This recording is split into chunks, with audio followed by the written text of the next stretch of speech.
Hey, what's up everybody? This is Elliot with Modern Music Studio. Today we're going to be doing a little tutorial on how to use the Akai MPK 249.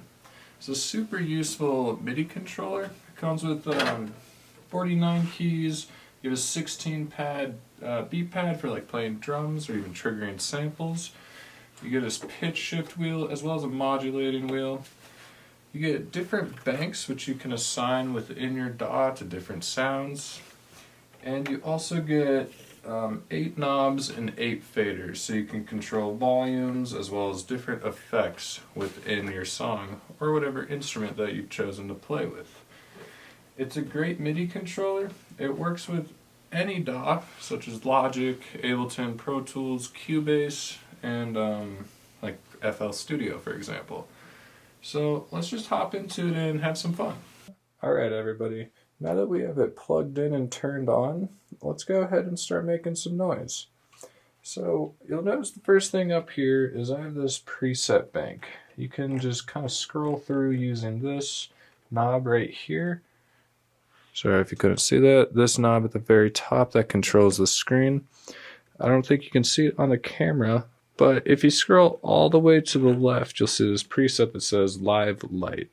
This is the preset I recommend using just starting off with, and then just click the button and it'll set it up for you.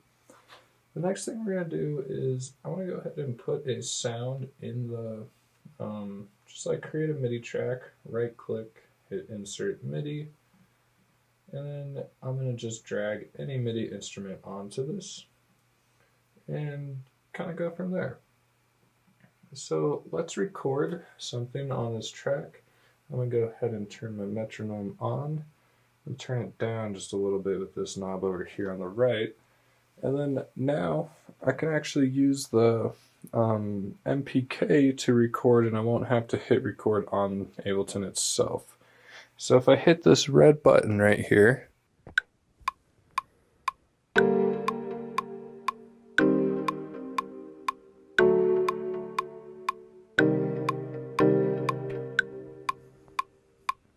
hit stop. So now I've recorded a clip into my timeline. So I lost my mouse. If you just hit tab, you can now go over here and see where your timeline is.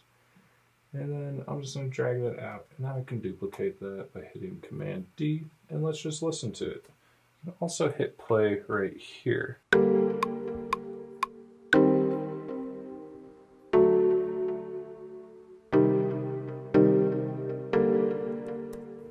So there's kind of a loop we just made.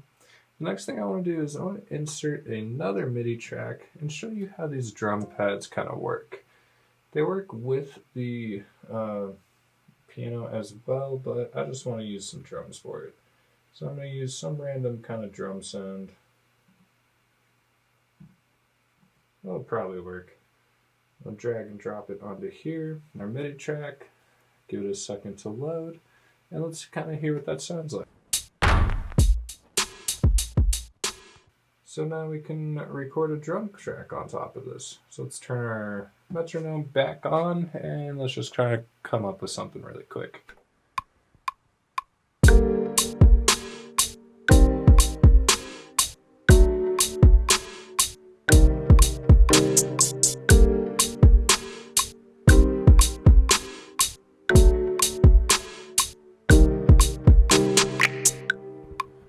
So now we have kind of a cool little drum sound going on. I do want to note one quick thing.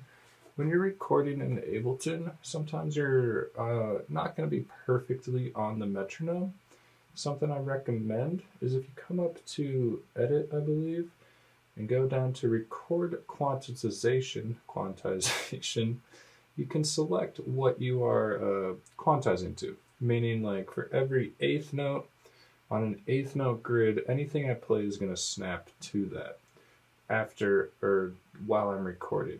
If you don't do that, you can also go in here, hit Command A, select all of your notes, and then hit Command U, and that will quantize everything to the grid that you have selected. You can change that grid in your quantize settings by right-clicking on your piano roll. So let's hear what we just made.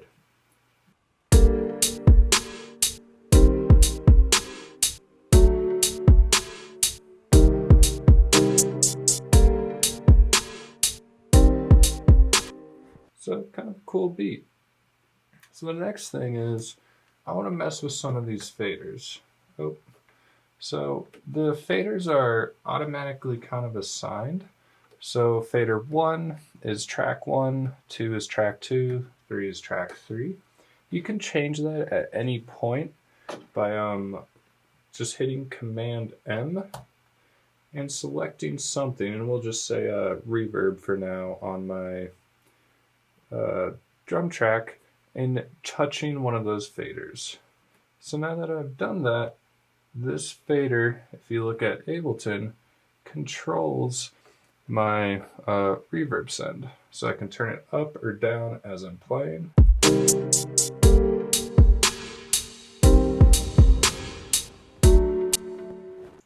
One more cool thing that I want to show you is if you go in and throw on any kind of effect onto your track, and I'm just going to do an auto filter for now, you can drag it in on top of your track, and now we have our filter. If you use that Command M again, or Control M if you're on a PC, and click on the parameter you're trying to change and touch any knob, and I'm going to do the third knob, it automatically assigns that knob to that parameter. So now when I'm playing the song, I can do something kind of like this.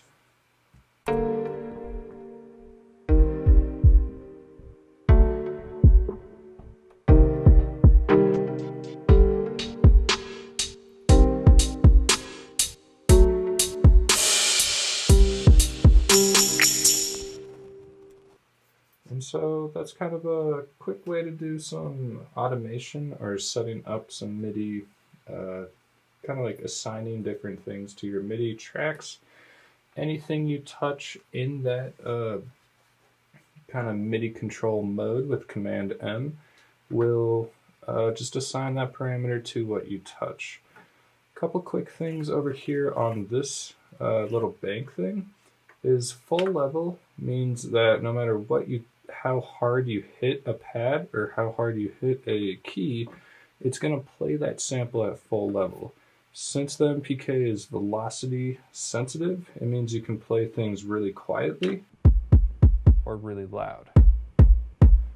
So keep it in mind, I generally like to do full level just because that means I'm playing everything at full level and I'm not going to mess up if I like accidentally kind of hit something. You can also turn on an arpeggiator. You can do a tap tempo right here if you want to change your tempo. And you can use this to control where you are in your DAW. And I think that's pretty much it for the MPK. Thanks for watching.